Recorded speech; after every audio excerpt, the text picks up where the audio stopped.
ഇന്ന് ഞാൻ യൂട്യൂബ് തുടങ്ങിയിട്ട് ഒരു വർഷം തികയുന്ന ദിവസമാണ്. അപ്പോൾ അതുകൊണ്ട് തന്നെ ഇന്നൊരു ലോങ് വീഡിയോ ചെയ്യാമെന്ന് വിചാരിക്കുന്നു.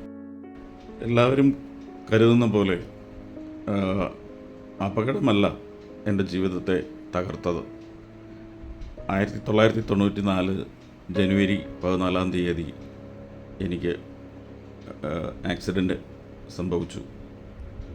പക്ഷേ ആ ആക്സിഡൻറ്റിൽ എൻ്റെ ശരീരം മാത്രമാണ് തകർന്നത്.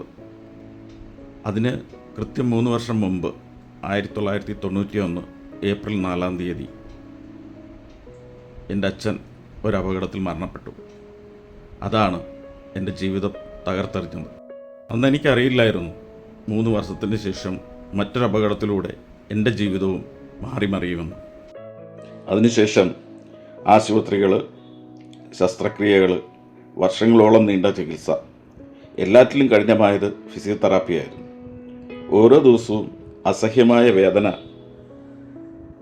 പല ദിവസങ്ങളിലും വേദന കൊണ്ടല്ല ഞാൻ കരഞ്ഞത്, ഒരു ചിന്ത കൊണ്ടായിരുന്നു.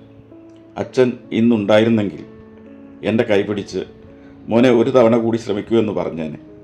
ആ വാക്കുകൾ കേൾക്കാൻ ഞാൻ ഒരുപാട് ആഗ്രഹിച്ചു. അന്നാണ് ഞാനൊരു കാര്യം മനസ്സിലാക്കിയത്.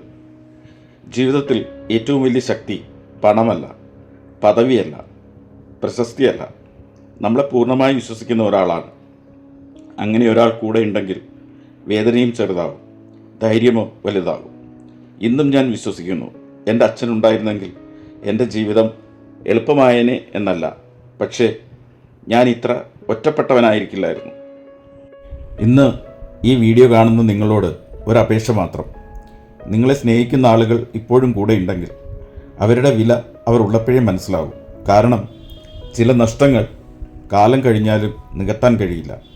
എൻ്റെ അച്ഛൻ ഇന്നില്ല, പക്ഷേ അച്ഛൻ പകർന്ന പല കഥകളും ജീവിത പാഠങ്ങളും മൂല്യങ്ങളും ഇന്നും എൻ്റെ ഉള്ളിൽ ജീവിക്കുന്നു.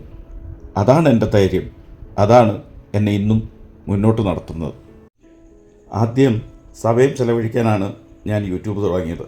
പക്ഷേ പതിയെ അത് എൻ്റെ ജീവിതത്തിലെ ഒരു ദൗത്യമായി മാറി. വർഷങ്ങൾക്കിപ്പുറം എനിക്ക് കുറച്ചുകൂടി നല്ല രീതിയിൽ നടക്കാൻ സഹായിക്കുന്ന ചില ശസ്ത്രക്രിയകൾ ചെയ്യാൻ കഴിയുമെന്ന് ഡോക്ടർമാർ അറിയിച്ചു. പക്ഷേ അതിന് വളരെ വലിയ സാമ്പത്തിക ചെലവുണ്ട്. അതിനാൽ ഇന്ന് ഈ യൂട്യൂബ് എനിക്ക് വെറുമൊരു വിനോദമല്ല, എൻ്റെ സ്വപ്നത്തിലേക്കുള്ള ഒരു യാത്രയാണ്. ഈ യാത്രയിൽ നിങ്ങളുടെ ഓരോ കാഴ്ചയും, ഓരോ അഭിപ്രായവും, ഓരോ സബ്സ്ക്രിപ്ഷനും എനിക്ക് മുന്നോട്ട് പോകാനുള്ള പ്രചോദനമാണ്. ഈ ഒരു വർഷം എന്നോടൊപ്പം നിന്ന എല്ലാവർക്കും ഹൃദയം നിറഞ്ഞ നന്ദി.